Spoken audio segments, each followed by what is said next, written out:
नमस्कार, आप देख रहे हैं हमारा डिजिटल प्लेटफॉर्म और मैं हूं आपके साथ गरिमा। हाजिर हूं एक बार फिर से आपके बीच एक नए वीडियो को लेकर के। दोस्तों, आज हम बात करेंगे बजट की। जी हां दोस्तों, बजट 2026 को लेकर के पूरे देश में चर्चा तेज है और आम आदमी से लेकर के बड़े उद्योग तक सबकी नजरें इस बात पर टिकी हैं कि सरकार इस बार किसे क्या राहत दे सकती है। हर साल की तरह ये बजट सिर्फ आंकड़ों का खेल नहीं होगा, बल्कि देश की आर्थिक दिशा तय करने वाला बड़ा दस्तावेज बनेगा। आसान भाषा में अगर हम आपको समझाएं तो यूनियन बजट सरकार की साल भर की कमाई और खर्च का पूरा प्लान होता है। सरकार टैक्स से जो पैसा जुटाती है उसे सड़क, शिक्षा, स्वास्थ्य, रक्षा, किसानों, महिलाओं, युवाओं और गरीबों की योजनाओं पर कैसे खर्च करेगी, यही बजट बताता है। इसीलिए दोस्तों, बजट जो है वो सीधे सीधे हर नागरिक के जेब, उनकी नौकरी, महंगाई और सुविधाओं से जुड़ा हुआ होता है। ये तो आपने समझा बजट क्या होता है। आगे हम बता देते हैं आपको कि आखिर बजट 2026 में क्या है खास। दोस्तों, इस बार बजट 2026 को लेकर के सबसे बड़ी चर्चा इनकम टैक्स को लेकर के है। लोगों को उम्मीद है कि टैक्स स्लैब में कुछ तो राहत मिल सकती है, या फिर यूं कहे कि टैक्स सिस्टम को और सरल बना दिया जाएगा।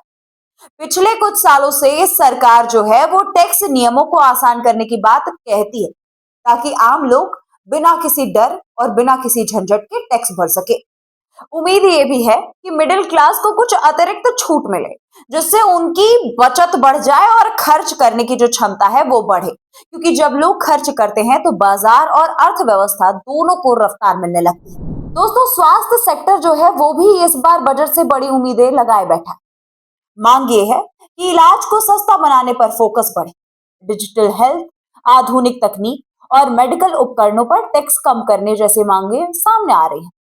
अगर अस्पतालों को सस्ते उपकरण मिलते हैं तो इलाज की लागत घट सकती है और इसका सीधा फायदा जो है वो मरीजों को मिल सकता है। सरकार जो है दोस्तों वो 2047 तक विकसित भारत के लक्ष्य की बात करती है। ऐसे में दोस्तों, मजबूत स्वास्थ्य व्यवस्था उस दिशा में एक जरूरी कदम माना जा रहा है।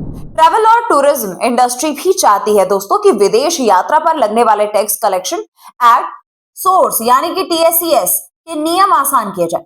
अभी कई लोगों को विदेश यात्रा या क्रूज बुकिंग के समय अतिरिक्त टैक्स का बोझ महसूस होता है। अगर इसमें राहत मिल जाएगी तो विदेश यात्रा सस्ती हो सकती है और ट्रैवल सेक्टर की नई रफ्तार एक जो है वो मिल जाएगी उनको।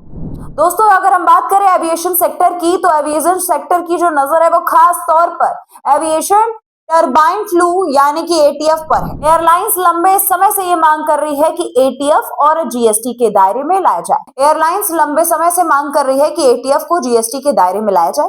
अभी इस पर अलग अलग टैक्स लगते हैं, जिससे एयरलाइंस की लागत बढ़ने लगती है। अगर ये जीएसटी में आ गया तो कंपनियों को इनपुट टैक्स क्रेडिट का फायदा मिलने लगेगा, खर्च घटेगा और संभव है कि हवाई किराए भी कम हो जाए।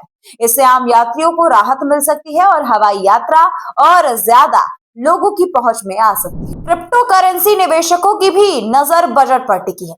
जी हाँ, फिलहाल वर्चुअल डिजिटल एसेट पर 30% फ्लैट टैक्स लगता है। इंडस्ट्री को उम्मीद है कि नियमों को थोड़ा और व्यवहारिक बनाया जाए, प्रक्रिया साफ हो और निवेशकों को स्पष्ट गाइडलाइन मिल जाए। सरकार का फोकस शायद टैक्स घटाने से ज्यादा नियमों को व्यवस्थित और पारदर्शी बनाने पर इस बार रहेगा। कुल मिला जुला करके दोस्तों, अगर हम आपको बताएं इस यूनियन बजट 2026 के बारे में, तो ये साफ नजर आता है कि इस बार लोगों को राहत, सरल नियम और विकास पर जोर की उम्मीद देखने को मिलेगी। ये सिर्फ अमीर या गरीब का दस्तावेज नहीं होगा, बल्कि पूरे देश की आर्थिक तस्वीर का खाका होगा। जी हाँ दोस्तों, हम जानते हैं कि आपका सवाल यही है कि आखिर महंगाई घटेगी या बढ़ेगी।